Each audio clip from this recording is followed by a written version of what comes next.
Well, it's the 23rd of February 2007, and I couldn't resist that title for this particular video because in March the European Union will be 50. Well, I had a big party with a soul band and so forth for my 50th birthday, so why shouldn't the EU?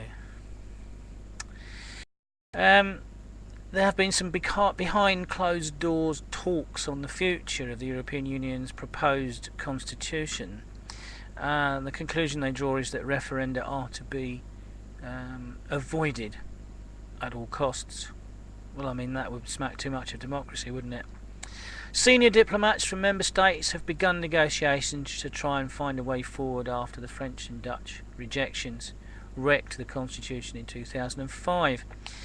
The fragrant Angela Merkel, Chancellor of Germany, is hoping to set out a roadmap, I hope she uses sat-nav, towards a new European treaty in June, and some early ideas are going to be discussed around the birthday date during the celebrations. Europe's leaders will mark the signing of the EU's founding Treaty of Rome in 1957 with a new Declaration of Values and Objectives, and at a summit dinner the EU's heads of state and government they will endorse the guiding principle for a future treaty. Any text of a future treaty must be light, quote, enough to avoid political demands for referendum votes. They don't want the people to make the decisions about their future. So you support the EU, do you? You don't believe that if a majority of the population are against it, that they should have their democratic will, because it isn't the same as your idea, do you?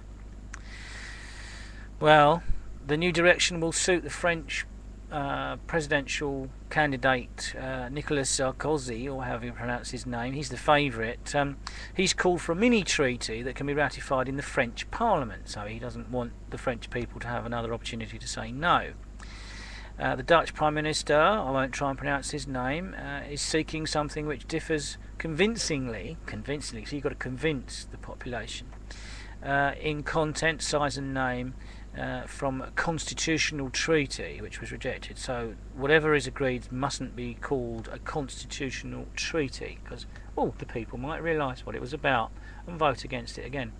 9 members of the EU, Britain, France, the Netherlands, Denmark, Ireland, Sweden, the Czech Republic, Portugal and Poland, have either rejected or called a halt to ratification of the old constitution. Remember, we were promised a vote, we never got it. None of those countries apparently are keen to have any future votes on Europe.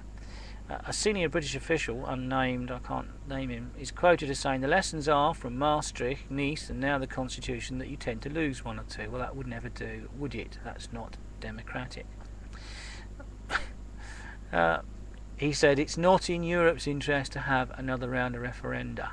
Actually, he's quoted as saying referendums, but that's wrong. What he should have said was, it's not in the interest of the politicians and bureaucrats of the European Union, for the population who pay for them to do absolutely bugger all for them, to have referendums. So we don't get a referendum. The shaping of the new EU treaty, the word constitution will not be mentioned, is already beginning to emerge. So the constitution thing will run and run. And you can be sure that if Tony Blair gets an opportunity to ratify a constitution that's not called a constitution, he will do so on your behalf, knowing that he has your full support.